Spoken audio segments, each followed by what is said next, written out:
What will you do when your money works for you? Welcome to the Tech Girl Financial Podcast with your hosts, Victor and Kim Gaxiola.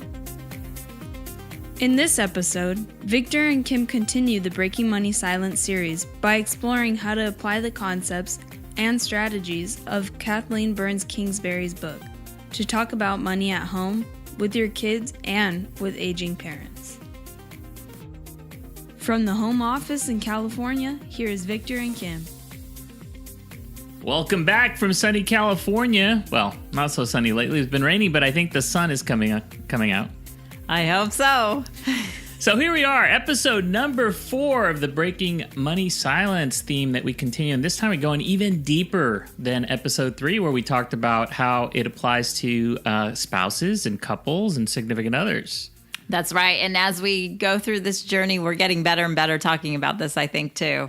Absolutely. As a matter of fact, now that you mentioned that, you just had a meeting not so long ago with some people, and you actually started applying some of these concepts of breaking money silence by asking some really good questions. Because if you recall from the last episode, we talked about being curious. Yes. And I think you were being curious and asking the right kinds of questions that got them to start asking questions of each other.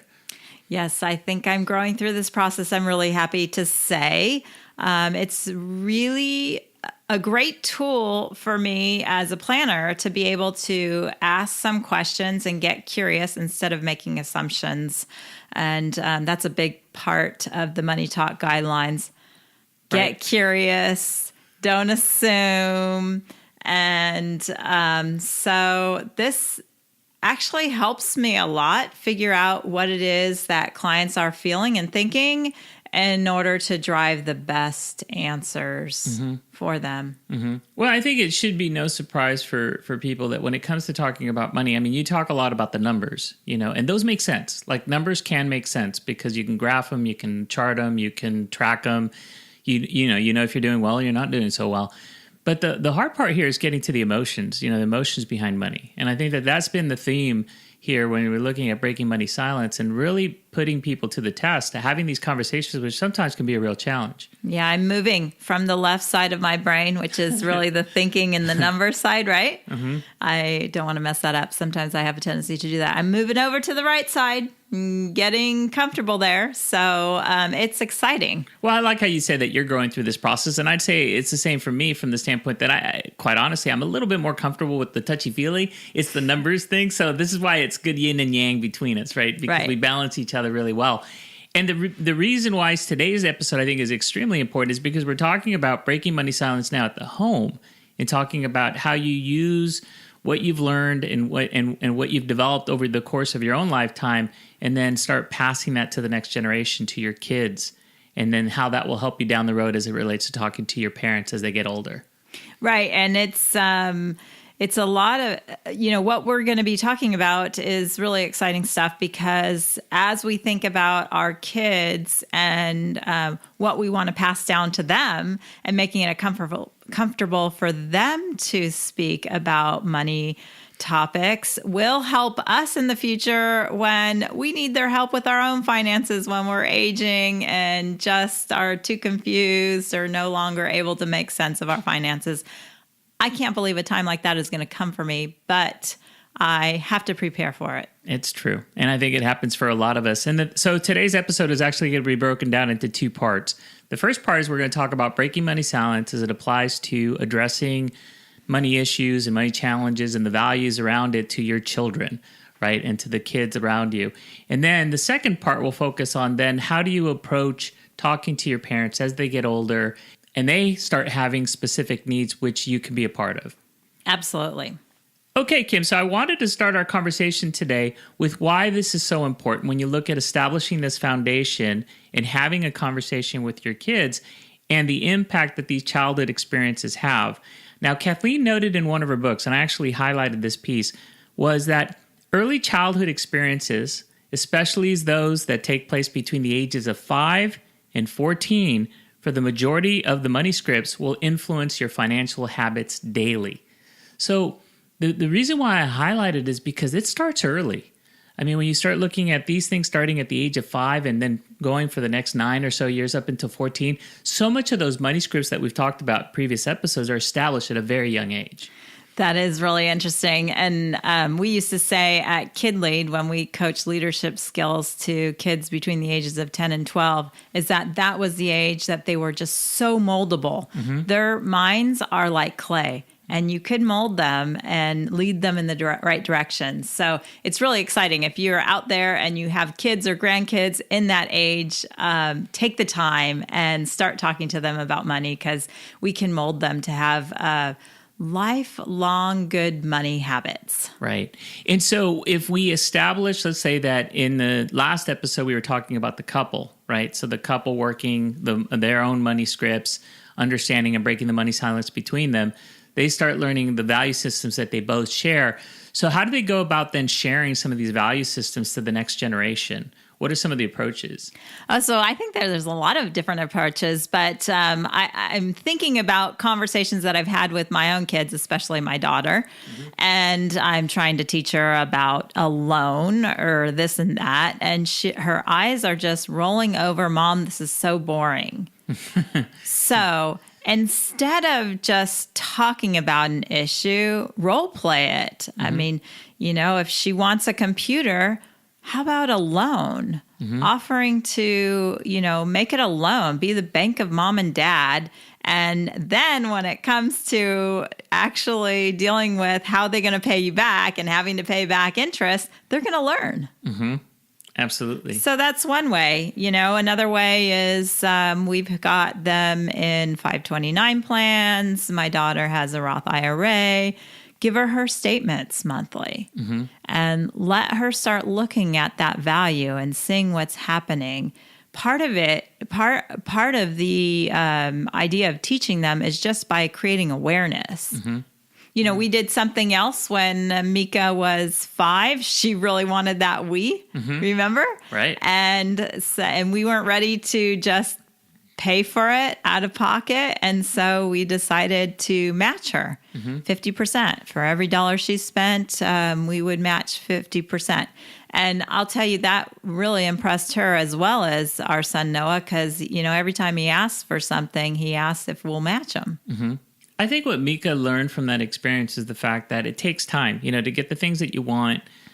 You do need to have the discipline to save. And I remember encouraging her after we had agreed that we were going to match her dollar for dollar, and that included, birthday money. So if she came in with a check for $25, we'd match it for $25. And so it was almost establishing this idea that $1 can become $2, through the matching program. But then we encouraged her to physically actually create a chart. She created a poster board, almost like a thermometer, like when they do fundraising. And she knew how much the Wii was going to cost. And we were also very upfront with her and saying, hey, look, just because it says in the ad that the Wii is, $199 or $200, you have to factor in there's taxes, there's all these other expenses, plus you want the additional consoles. And so it was more than just the cost of the Wii. It was everything else that was going to be associated with her to be able to bring it home, plug it in, and be able to play. Right.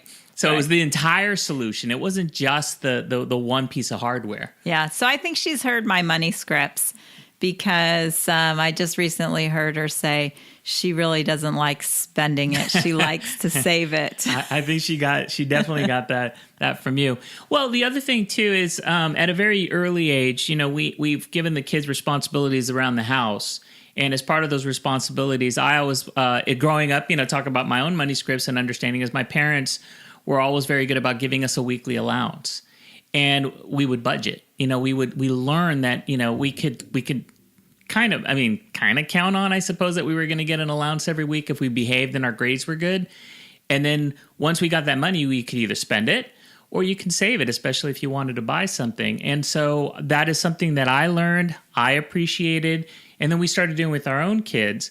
But one thing that I do differently, though, than my own parents is rather than giving them the cash every week, they actually get an auto deposit into their savings account every other week. And the reason why I did that is because I wanted it to emulate almost what would happen if you were getting paid, like a paycheck, bi-weekly. And I insisted even when we opened up the banking account, I insisted that the bank continue to send a paper statement. The banks were really big about wanting to send an electronic statement. And even though the kids have access online to be able to look up their accounts, and I still encourage them to do that, I still want them to receive a paper statement so they can actually see the numbers in black and white in front of them. Right. And I think that what we're doing ultimately is allowing them to create value out of their money, and so that we are not making the decisions for them in terms of, what should we as parents be buying for them and what should we not be buying for them. Instead, place that on them so that when everything that they buy, it has to be of value for them to actually pull that money out of their account and pay for it. Whereas if it was our money and they just said, Mom, can I have $15? I want to go buy, I don't know, some book at the store, and they never read it, that was a waste of our money. Why would it be any worse? But when it's their money, they're gonna read it. And I probably shouldn't say book. I should say records. Right, records, vinyls, music, entertainment. Because that's where their money goes, right? Right. Well, and it's interesting because you see the differences as it relates to the different money scripts and approaches. Because I also had friends growing up, and I remember that they didn't get an allowance. And in their particular case, it was like if they wanted something, they were always having to have to ask for it. Like they'd go to their parents and, constantly asking for money, constantly asking for these things. And as you say, probably not necessarily valuing it, because I go back to, even though the allowance wasn't necessarily a payment for services, in other words, they weren't giving this because we were doing our chores, because doing chores was just part of being part of the family. Everybody had a responsibility. It was tied to the fact that you wouldn't get allowance, right? It would be a punishment if you didn't do your chores or you got bad grades. So there again, there was, kind of the labor going in, the contribution being made, the reward in the sense of an allowance, and then the value associated with buying things with your own money. That's right. I think, and too, for those parents that are in a situation where money is tight and they have to budget, wow, this was a relief for us. I remember back when we were getting started and times were tight, and we didn't have that pressure of what are we going to buy for them and what are we not, because the kids knew all along, you have this money, you spend it how you want, don't ask for more, that's what you get. And they live within their means. Right. I also think it's important that any sort of money lessons are age appropriate. Right. So that was one of the things that we highlight, is that if you want to teach, if we're talking about the 4-year-old and the 5-year-old, I think just learning the concept of something that you can put in a piggy bank, right? Like change or small dollar bills or let's say birthday money, and there's an accumulation, and just the numbers where the numbers are growing. And then if you go and you buy something, then the number goes down, and just these really simple concepts initially. So with our kids, it started with a savings account, right? As they got a little older, I think as they hit the age of 13, they moved to checking account. Checking account, not necessarily writing a check, but what the checking account gave them was a debit card. And the debit card now allows them to use it almost like a credit card, even though, they can't overspend. They can't spend more that's within their account. But then again, going back to the statements, they can see how that money's going in and out. And it's a little bit more advanced now than it is if you were taking the money out of a piggy bank. Right. That's nice. So, Victor, what was your first? Do you have a first story about money, or a first lesson that you ever learned as a kid? When was it and what was it? Good question. Well, the one thing is I had 2 siblings. And so I think the sibling equation is something that's really important too. I had an older sister and a younger sister. So I was in the middle. And both of my sisters and I, we loved money, and we didn't mind working for the money. And we were entrepreneurs. So some of my first experiences with money was really, like a lot of kids, is the old lemonade stand. In our case, we would sell Kool-Aid. And so one of the funny stories that I recall of selling Kool-Aid when we lived in Houston, and Houston was hot, muggy, it was humid. And we would sit and set up our Kool-Aid stand with ice and the whole thing. And we'd work the store, and people would come in, and we'd sell them Kool-Aid, and we'd collect the money. And at the end of the day, we'd actually split it, equally. And I remember one occasion where we actually split the money equally, and we ended up with like an extra penny or two because there was three of us and we couldn't split it evenly amongst the three. So my sister came up with the brilliant idea of just dumping it down the drain, just getting rid of it so that nobody would get more than the other. Now, the funny thing, and this is where I laugh. That sounds like socialism. It does sound like this. I guess I was being indoctrinated into socialism. Anyway, but the funny thing that I remember is going back to capitalism was the fact that at the end of the day, as we were all very, self-congratulatory on a day well spent, making a little bit of money, my mom reminded us that sugar costs money and Kool-Aid costs money and that we actually needed to pay some overhead in order to cover the cost of our entrepreneurship. So it was a real good lesson, in capitalism and paying overhead. And, there's always somebody that needs to get paid. Yeah, I shared this weekend at our retreat, and it was really fun. My first money memory is a lesson on inflation. Ooh, tell me about that. What's that all about? And this was taught to me by my grandpa. Oh, yeah? And so I must have been, because my grandpa passed away when I was 7, I must have been like 4 or 5 when I learned this. And so it's funny because I remember it so well to this day. My grandpa used to give us, whenever we would stay with them and we'd have to go to the grocery store, he would give my sister and I a quarter to buy a candy bar. Mm-hmm. And, we were supposed to buy it. We waited in line. We had our candy bar. We give them the money and, we'd get our candy bar. And then I remember one day he gave us more money and I was really excited. It was like, no longer 25 cents. I think maybe it was 40 cents or something. And that seemed like a big adjustment from 25 cents to 40 cents. And I was like, why are you giving us extra money? And he said, because the price of the candy bar had gone up. I said, how can they do that? I just couldn't believe that they could increase the price of a candy bar. Mm-hmm. And so it was really, I guess it made a really big impression on me that, I learned at a very small age that, prices go up. Prices go up. That's right. Candy is more expensive. And how much would he have to give you now if you wanted the same candy bar? Probably like $1 or something, right? Yeah, I think so. Yeah. Inflation, certainly the cost of things moving forward. So there are a number of different approaches that you can take if you want to teach your kids about money and the responsibilities that come with both making money, but then having to be responsible in paying your bills and all that comes with it, especially as it comes to maintaining and managing a household. I wish I could remember the source of where this story was told, or at least where this exercise was done, but I loved it so much that we decided to do it at home. And so I approached Kim and I said, hey, there's something I'd like to try with the kids because I think they need to understand that money doesn't grow on trees, right? And whereas we take these great vacations and we have all these different experiences, it's coming from a very limited pool of money. So Kim, why don't you set it up by, telling a little bit of the story of what it is that we did.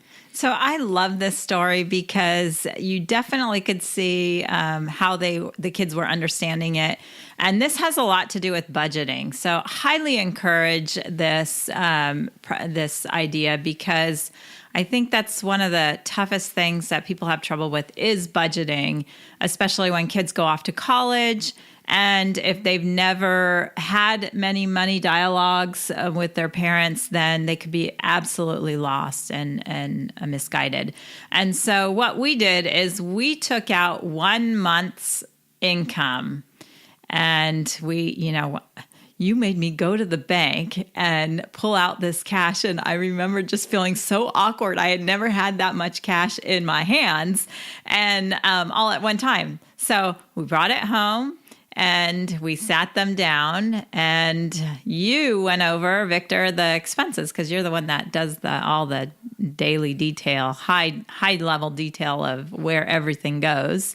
And so we did that. A big pile went to the mortgage. There was another pile for taxes. There was another pile for their school and so on and so forth. We went through all of our monthly expenses. And at the end of the day, maybe there were like a couple $100 left for like discretionary spending. I think the real value of the exercise is that it's a very physical, almost visceral, because you see it in front of you, and it isn't an abstract. It is cash. And when you went to the bank, it was we purposely asked for $100 bills and $20 bills in different increments, right? And so when we set it down on the table, we set it down on one end of the table, and with each of the expenses, the ones that you listed out, we were taking it from one end of the table and putting it on the other end of the table. And so slowly, as you went through, not just the big expenses like the mortgage or insurance, but even when you got down to like Netflix subscriptions and internet and the small little nuanced small line items, but still a monthly expense, that you're right. At the end, what was once a big pile of cash was now a much smaller pile of cash. Right. And what it did is it showed them, there's just a certain set amount of money that we have every month. And, whereas we live in a digital age, and so they don't have a clue. I've had this conversation with many, and one mom says, she told her kids, we don't have any money. And the kid says, just go to the ATM. They'll give you money. Yeah. I want a credit card. Yeah. So this was like showing them, actually, this is it. It's not endless. There's a limited supply, and this is where it goes. And what was really fun about the exercise was that afterwards, remember when the kids stopped going to private school, they remembered that pile of money that was for private school. And they're like, and now when we tell them, well, we don't have the budget for that, they're like, no, we do, because we have this money that used to pay for our school. And now we're not paying for that anymore. Yeah, they remembered the different sections, or I guess the different line items for the different items.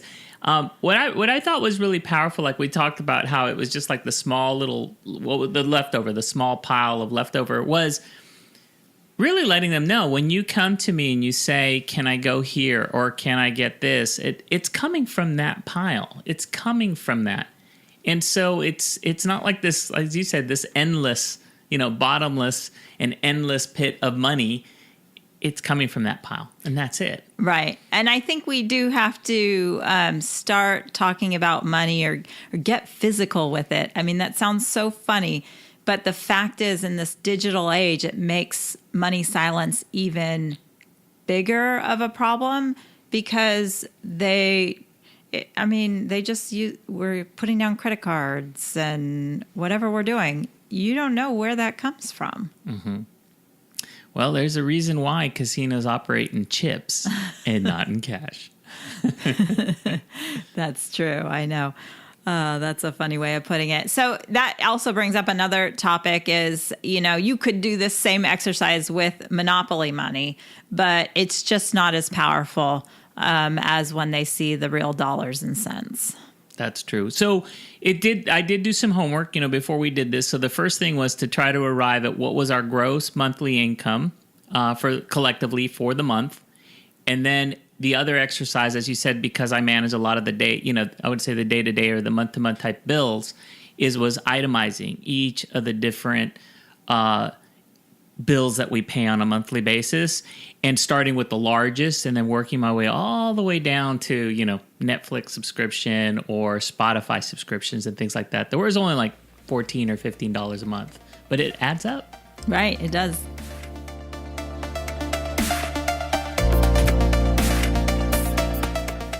So we decided to break the money silence with kids by actually bringing our own two kids into the podcast to share their perspectives on some of the concepts that we actually started talking about. And since we just now shared the story of going through the exercise of the money and then what it meant and the different expenses, we wanted to bring in the kids to get their perspectives. So first, I'd like to introduce Mika, who not only does the introduction for the podcast, but she is in high school. And then, of course, Noah, who's in middle school, to get their perspective. So welcome to the show, kids. I'm glad to be here. It's not like you were forced to be here, right? No. Okay. Not at all. So we were telling the story on the podcast about when we sat down and we went through the cash exercise. So I wanted to why don't we start with Mika? Tell us, what was your perspective when we went through this exercise? I thought it was actually really interesting and really like eye-opening to see where all this money goes, because like, I don't know, our parents just spend money all the time, but I don't know what our perspective is on it. And at the time, me and Noah were both in private school. Mm-hmm. But now that we've made a switch to public school, I would like to do the activity again and see where we could be spending all that other money. That's funny. When you think of your mom and money, what do you think, Noah? That's a good. She hustles for it. I mean, she's no magician on the side of the road, but she makes it grow. She works hard. She makes it grow, works hard. So what have you learned from us about money? Be honest. This is really to help people. So what have we taught you about money that you think you might end up teaching your own kids? don't use it all in one place. Well, that's good. I kind of didn't do that. I didn't do that a few days ago. I spent all my money on vinyl. And how did that make you feel when you were buying it? I mean, like, the ends justify the means. Okay, and now that you have that vinyl and... I regret it deeply. You do? Why? Because I spent like $60. Yeah, but you got some great vinyl. Do you think you'll ever do that again? Most definitely. I think what my parents have taught me about money is it's good to save. And I know this because my dad, ever since I was little, has always put an emergency $20 bill in his wallet. So knowing that just in case you have that $20 there, and I aspire to live like that in my life because I've been in a lot of situations with both of them where I have a broken phone and I need the money, but I don't have it. So then I'm in debt with my parents, and that doesn't make me feel very good knowing I have absolutely nothing at that point and that I need their help to help me get through. So I don't really want that to ever happen again. So the reason being is, like, I do save, but I also make sure that I never go under a set limit of money. That's powerful. That's good. And you know what's interesting is that the $20 in the wallet, that was something that my dad gave me. Mm-hmm. When I left for college, he basically gave me a $20 bill, and he said, "This is not for you to spend. This is for you. Put this in your wallet."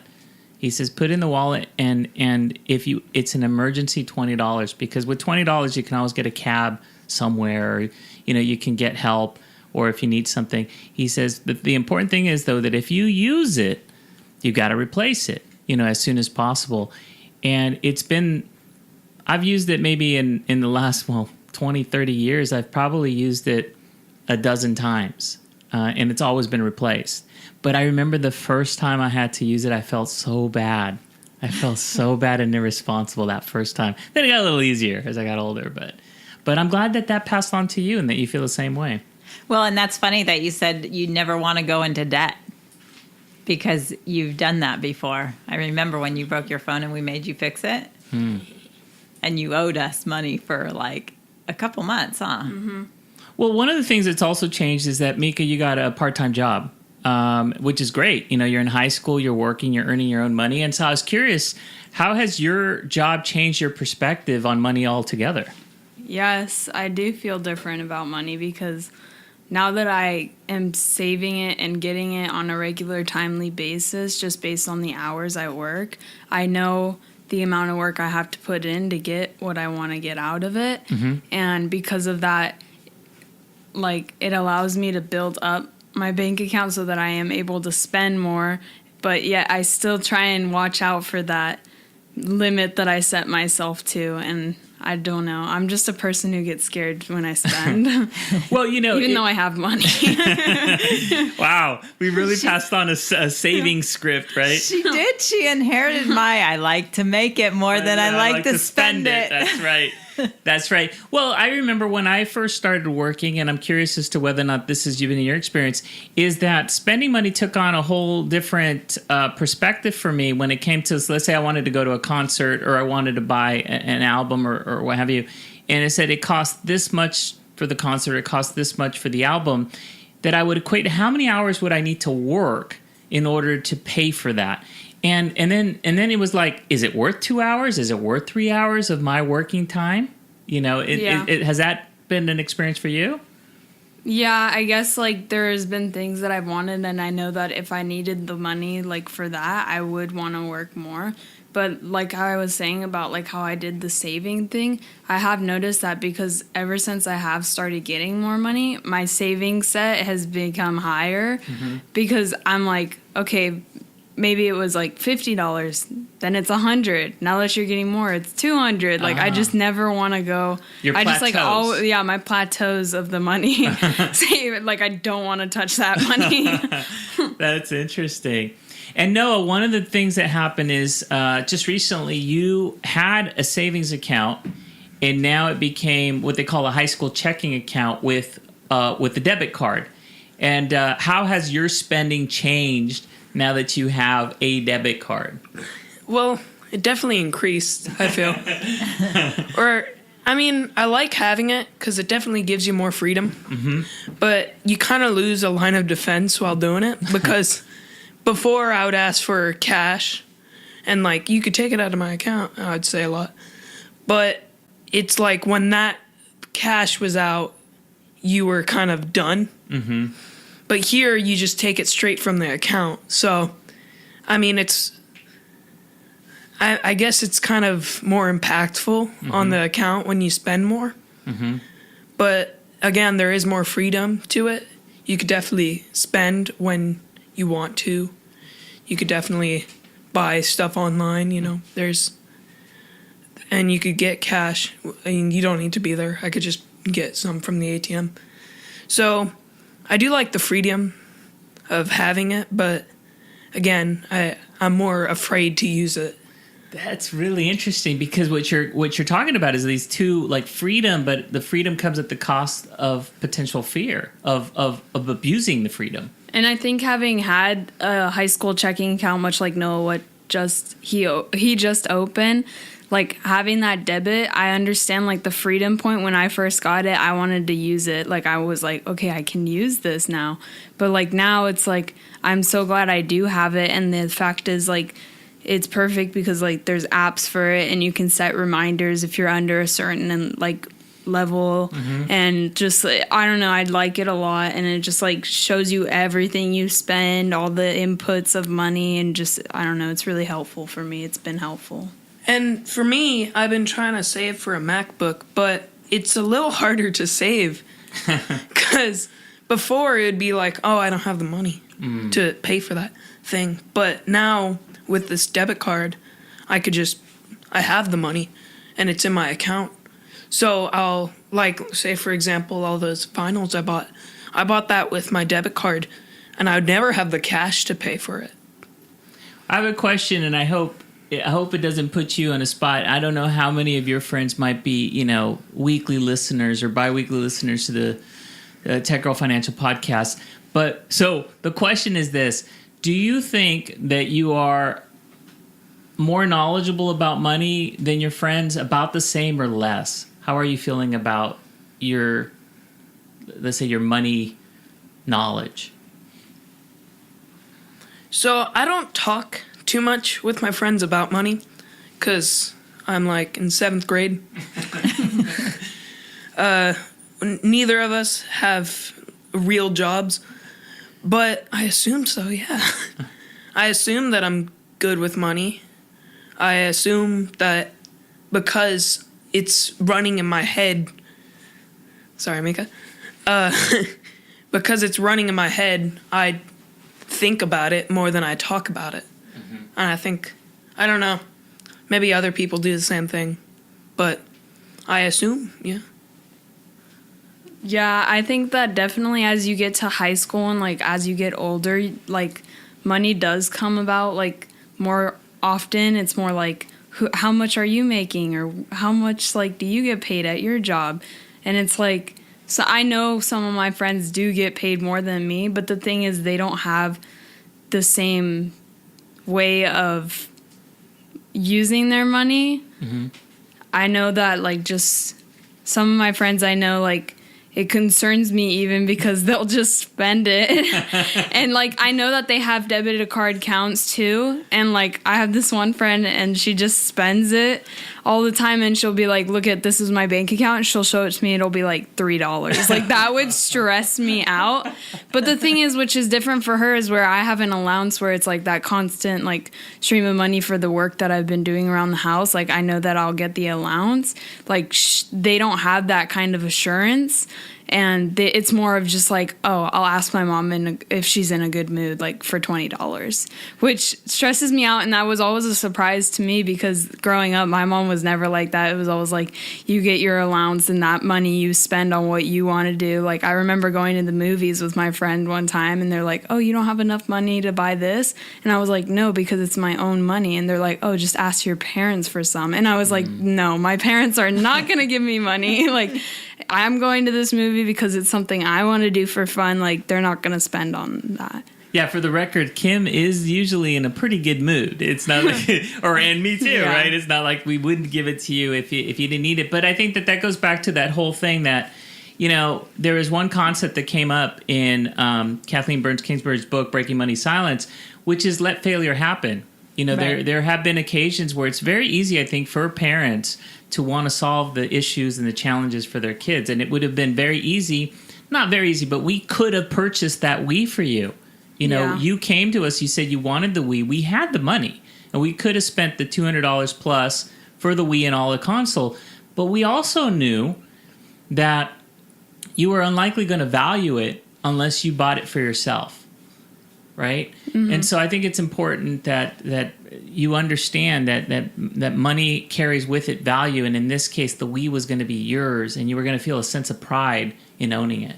Yeah, I think that there was definitely like the Wii was definitely like a big one for me, like a big like opener, like because I remember like it was you guys who got the point across where it's like, okay, well, we're not going to get it right now. That money's not going to pop out of nowhere. So, like, I had to work for it. I had to, like, I remember drawing a chart, filling it up as the money got closer. And, you know, once the money got closer, like, I finally got that reward of getting the Wii. And it, like, didn't take just, like, a week. I remember it took, like, maybe, like, a couple months. Like, I know that it wasn't just, like, on the spot. And that, like, really taught me because, like, I had time to do research, which is another thing that my dad is very fond of, is doing research before you spend your money. And not to throw him under the bus or anything, but there is somebody in this family who will go into a store and just automatically be like, I want this. But they have no research on it. They will do no research on it, and they will just be so open to spending their money or, like, you know, trying to negotiate how they can get it. And it, like, kind of, like, irks me a little. I'm like, you need to, like, look into something. You can't just walk into a store and be like, oh, I want that. Like, I don't know. If you do want it, like, look into it, save up, and then just spend the money and get it, the reward. And that, again, is another money script because my parents would. I knew my dad would do research before he'd, you know, spend any amount of money on a large one, you know, one-off. Right. It was, you know, if you're groceries you're going to spend, you're not going to sit there and price comparison shop like a gallon of milk and such. But you would if you're buying a lawnmower or something larger that you're only going to buy like once every 5, 6, 10 years or what have you. You know, and it goes back to, if you hadn't already picked up on the podcast, that there is two different perspectives. Obviously, Mika's perspective, Noah's perspective. They're at two different stages in their youth. You know, Mika's in high school, she's working. Noah just recently got this checking account and has access to a debit card. But even in my own observations, growing up, I always thought that Mika was more conservative in how she was spending her money, much more methodical.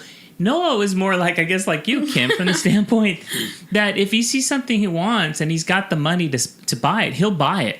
Because I think the joy that comes with actually owning it is far exceeds any sort of feelings of regret from the standpoint that maybe he overpaid, right? So, Noah, I mean, do you feel that, I think you've always been very generous about your money, too. What do you mean? When I say that you're generous with your money, I said that you would think nothing of the fact that if you had, let's say, $10 in your pocket and you were with a friend and you wanted ice cream, that you would think nothing of buying your friend an ice cream. Like, it's not something that you would second guess too much about doing. I think actually recently I've been more conservative with my money spending. Yeah, I mean, I may have a line in my head where you guys would see, oh, I can't spend money on this vinyl. It'll be too much. For me, a vinyl, let's say, I wouldn't see that as big an investment or whatever. So you guys see like an iPad, and I would now too. But would you do the research for something not as, I guess, expensive or high tech as an iPad, maybe Right. vinyl? I see what he's saying. There are some impulsive buys that you can have. You know, I remember the jacket that I bought a couple years ago, and that just made me happy. And it was more than I typically spend on a jacket, but I had the money, and I just decided to buy it because it would make me happy, and it wasn't going to throw me over, beyond my budget.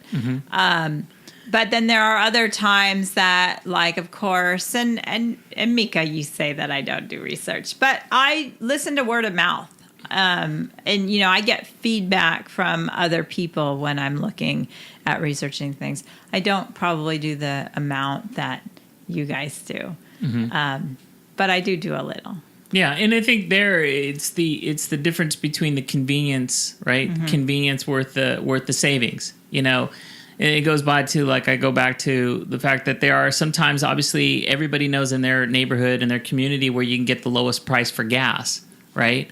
But sometimes, if that's clear on the other side of town, or if it's on the other side of the street, and it's really the savings is only going to be, not that big, you'll just go to the gasoline station that's right next to you. Yeah, I think with me, it's always how much time do I want to do this research, because that time is a commodity too, just as much as money. We only have 24 hours in a day, always, and we can never make more hours in a day. And so it's like if I feel like my time is worth more than that object that I'm going to buy, I probably won't do that much research on it, because it's taking away time from my business, usually.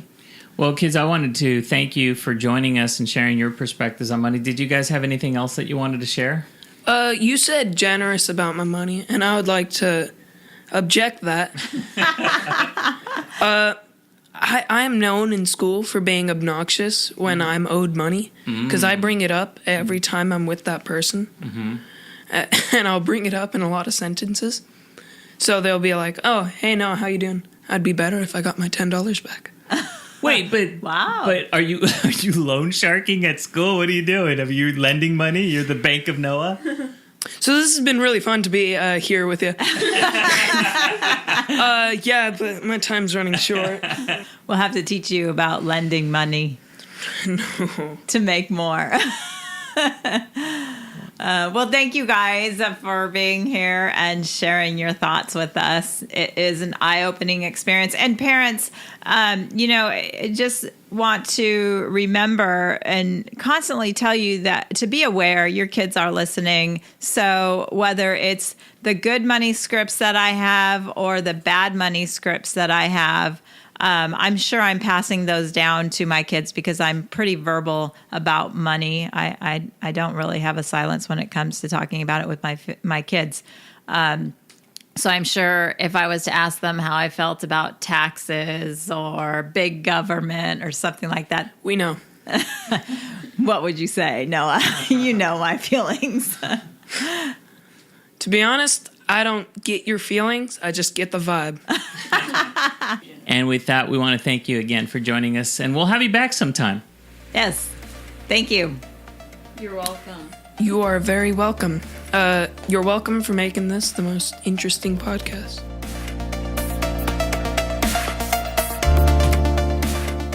Okay, I think they're out. out of the studio. That was interesting.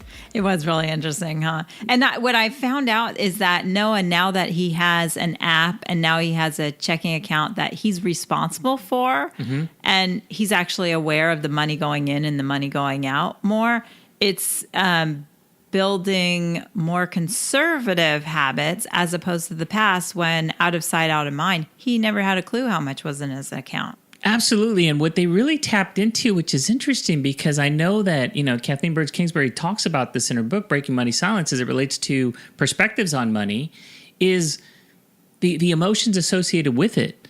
So when he was talking about the fact that having a debit card now gives him this additional freedom, but with this additional freedom comes this responsibility and fear of overextending himself, of spending more than he really has, or spending because before his excuse was, well, I don't have it. Well, now he has access to it. There's nothing keeping him from that access. So very interesting perspectives. Right. So I would say, the moral of the story really is with all of these concepts that you want to teach your kids, I think it's really important to model it. And to have access to it, the best thing they can learn from is by real life. Mm-hmm.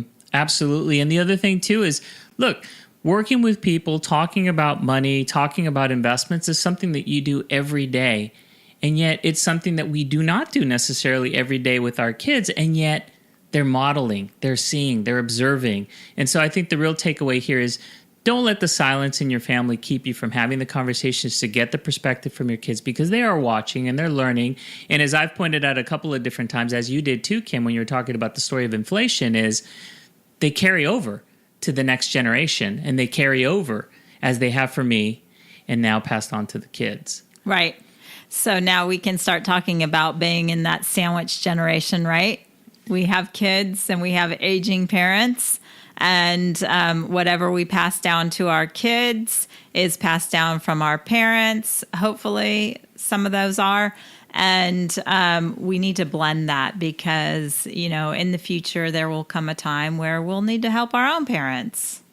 Absolutely. And it is not always an easy conversation. Like, we can ingest here, talk to the kids about spending. And what we're really talking about is spending money. We're talking about, buying things like records, vinyls, and things like that, going to concerts. But when it comes to talking to aging parents, the stakes are much higher, because now we're talking about the types of decisions that need to be made as it relates to the parent's health, especially if they become unhealthy and they need more health care, they need more assistance. Or if you get to a situation where one gets widowed, will they continue living at home, or will they need to move to some sort of assisted living situation? So the types of discussions about how you're spending the money and the conversations are much more sensitive. Right. I always laugh because my kids tell me when you pass away, they're sending me to a home. As soon as you're of age, they say they're going to send you to a home, which always makes me a little bit nervous because that kind of, it makes the assumption that I'm no longer around. I know, right? There's a lot of interesting statistics on that, but typically couples have their health when they're together, and health starts, being more of a problem after one passes away. Statistically, you are more likely to live longer when your spouse is still alive. So whereas it might be easy to talk to your kids about money when they're young, it is certainly a challenge when the roles are reversed. And now it's the kids talking to their parents about money when the parent is much older. Right.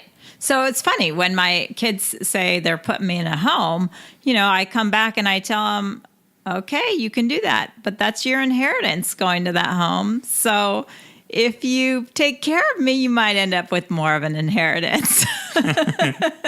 And maybe I won't even want that. I don't know what I'll want at the time. Time will tell, right? But we're having that conversation now, and I'm setting that seed now because that's the reality of the situation. Right. Well, and it's a touchy conversation. It's sensitive. As a matter of fact, there was one statistic here which I took away from the book, which was really interesting because the origin is Financial Advisor magazine in 2016. It said that 54% of adults admit that they would much rather talk to their kids about sex than their parents about aging. Yeah. Wow. This is a tough conversation because it's tough on two sides.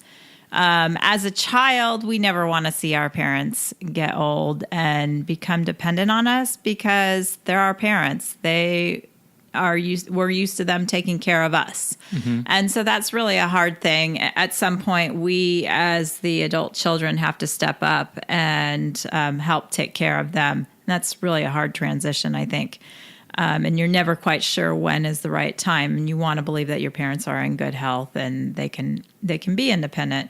On the flip side is, how do the parents feel losing control? Mm-hmm. And that's a really hard thing too, is because, nobody wants to give up an independent lifestyle and independent living and making decisions for yourself. But at some point, you need to start letting go of some of the responsibilities because we just don't, our cognitive skills are not as sharp as we age as they are when you're younger.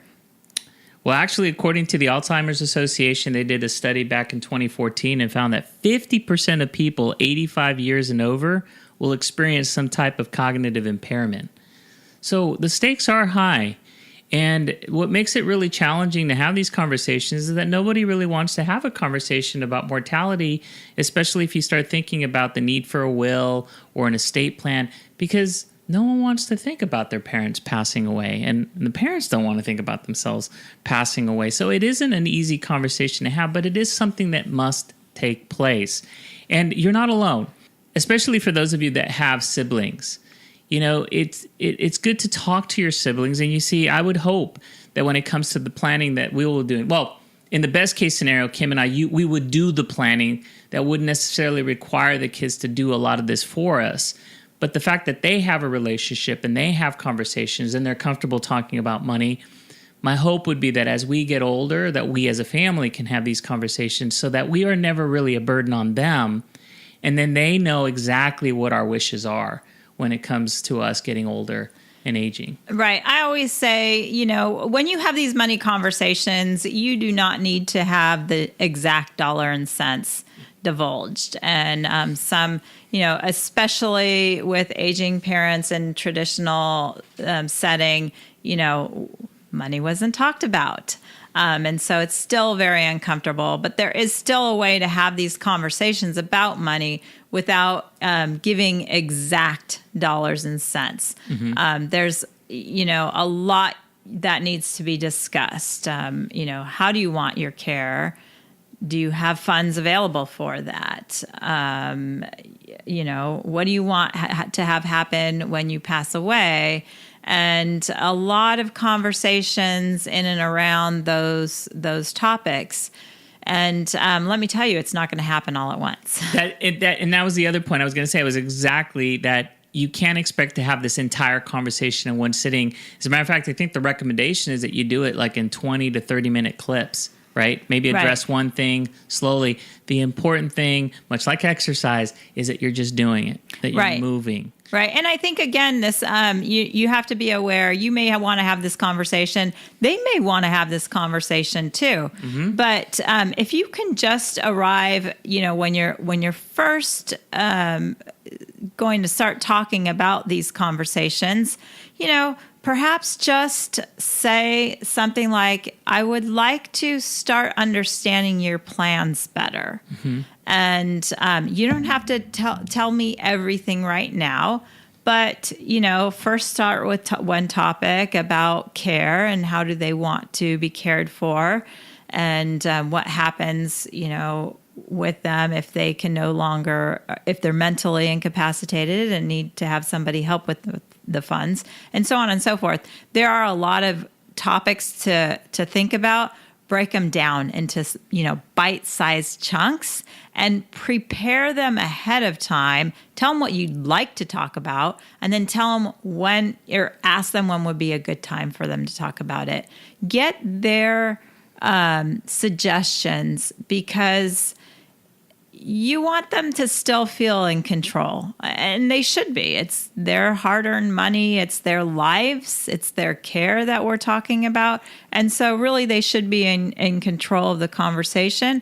We just want to know what their wishes are. Mm-hmm. Well, I feel fortunate because I have had this conversation with my own parents, right? We've had these conversations. And unfortunately, the catalyst for it was a medical emergency. It was something that had happened in our family. And what it did is it prompted us to have the conversation because my parents did not want to burden me or my sisters with having to have to make some really tough decisions under duress. Mm-hmm. And I really appreciated that was the case. And as a matter of fact, statistically, 85% of long-term care decisions are made during a medical crisis, with 70% of seniors needing some time of long-term care as they age. So you do not want to be making these decisions when you have the weight of either a medical crisis or something happening and you're being forced to make these decisions quickly. Right.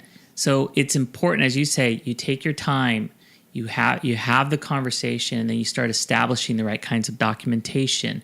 You bring in the right kinds of professionals to assist you in this process.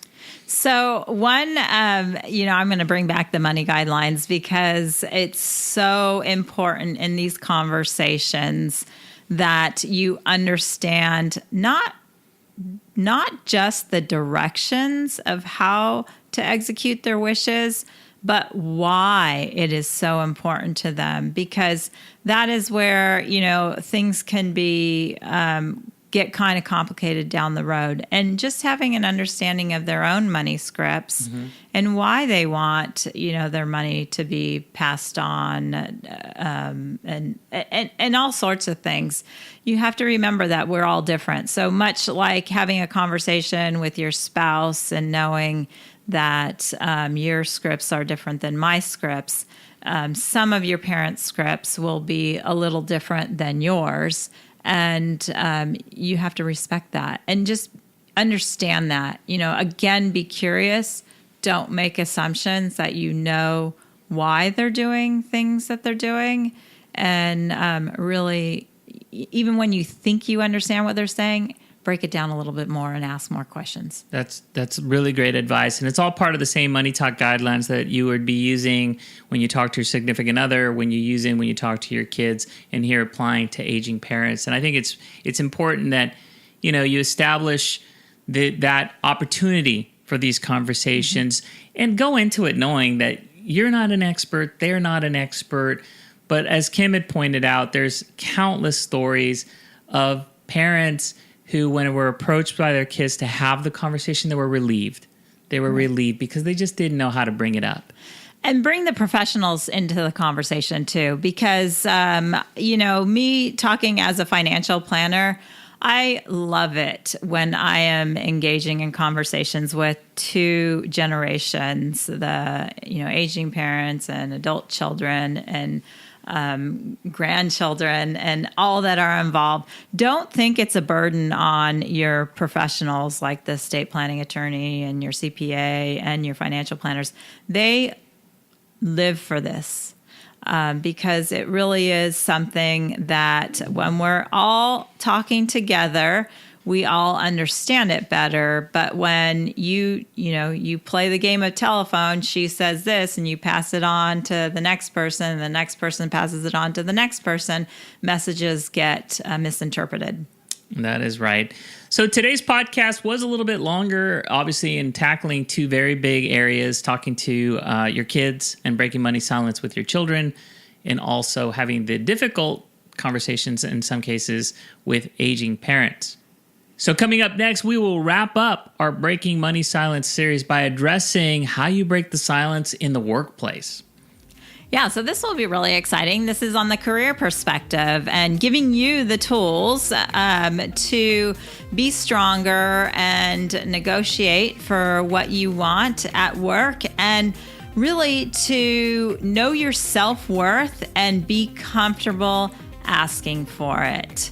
And sometimes women have a hard time with this. We discount who we are in our services, and this will be a good conversation to have. So we want to thank you again for listening to the podcast and on the multiple platforms that's available. Kim, I was really excited to see that since our last podcast, we've actually picked up some additional listeners on the international front from the Russian Federation, from Brazil, from Germany. So we've gone fully global. and we continue to share these messages and get to listeners all over the world. Wow, that's really motivating and exciting to hear. So if you're liking the show, please share it with family, friends, and loved ones.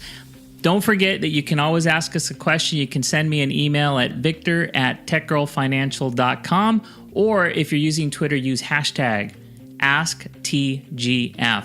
But my name is Victor Gaxiola. Really glad that you're listening today. And I'm Kim Gaxiola, and I'm going to say adios, ciao, Jumbo? arrivederci. You say jumbo for hello and goodbye? I don't know. But I don't know, but I thought I'd make that an international goodbye. Arrivederci. Adios. Ciao. Thank you so much for listening. We'll see you next time. If you have questions, comments, or suggestions for future shows, please send an email to victor@techgirlfinancial.com or join the conversation on Twitter using the hashtag AskTGF. We also encourage you to follow us on the Tech Girl Financial page on Facebook and connect with us on LinkedIn. Securities offered through registered representatives of Cambridge Investment Research, Inc., a broker-dealer member FINRA SIPC. Investment advisory services offered through Cambridge Investment Research Advisors, a registered investment advisor. Tech Girl Financial and Cambridge Investment Research, Inc. are not affiliated companies.